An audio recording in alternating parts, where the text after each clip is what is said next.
Accantiamo Napoli, eccolo qua il nostro benemino Mimmo Taurino. Ciao Mimmo. L'amico Criscuor, tutte e due, attento a quei due. E oggi è una bella giornata, ragazzi, perché questa emittente in qualsiasi momento, pomeriggio, sera, ma tu sei organizzato con un palinsesto tremendo. Si va a destra, si va a sinistra, da chiappi tutto male. Cerchiamo di dare il meglio agli artisti che vengono a promozionare qua, in questa favolosa struttura che è Villa Gran Bruro a Castellammare di Stabia. Bello, ma qua c'è i miei ricordi, che avevo a 500. A proposito dei tuoi ricordi, dobbiamo salutare gli amici della Castel Music che sì, ti mandano i saluti. Un bacio veramente di cuore, ma si ricomincia alla grande. Con la Castel Music. Cosa abbiamo dedicato, cosa dedichiamo ai tuoi fan? Facciamo un passo indietro, nel 1988 esce un LP, si chiama Regolatevi Voi, la famosa canzone che voi la chiamate così, o Barcunciello, ma che si chiama Era Destino. Era Destino, scritta? Di Lombardi e Rico Sorrentino, compianto Rico Sorrentino, Mea Sound. Ok, non ci resta allora che salutare il nostro pubblico, quello di Cantiamo Napoli.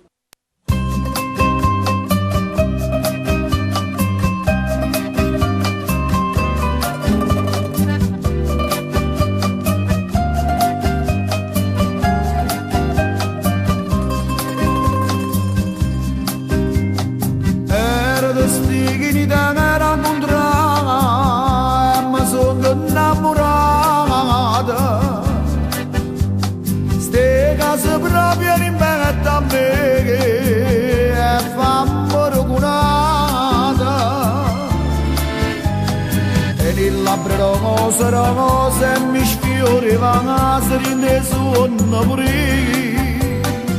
Questo che mi incantato cuore si guarda io ma verrà così. Io volessi fare un quadro a questo perché sei fatto un travo con te sei tu. Sto sorriso è una canzone che dà luce a st'amore, ma che io solo sei tu. Perché a sorpresa è sei innamorata. Sti braccia si niente a me. Facciamo una finestra nata che mamma si scianna a vedere.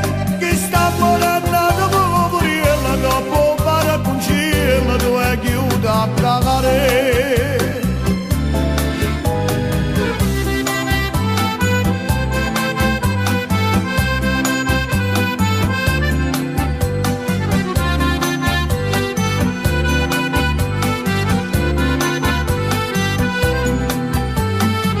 Sentiva mai la canzone mo che soffre d'amore canta sempre per te. Sono uscito innamorato chiuso in sta casa, sono cagnato io per te. Perché a sorpresa è me sei innamorata. Ora vale sti braccia si chiede a me. Una finestra nata che mamma si sciannava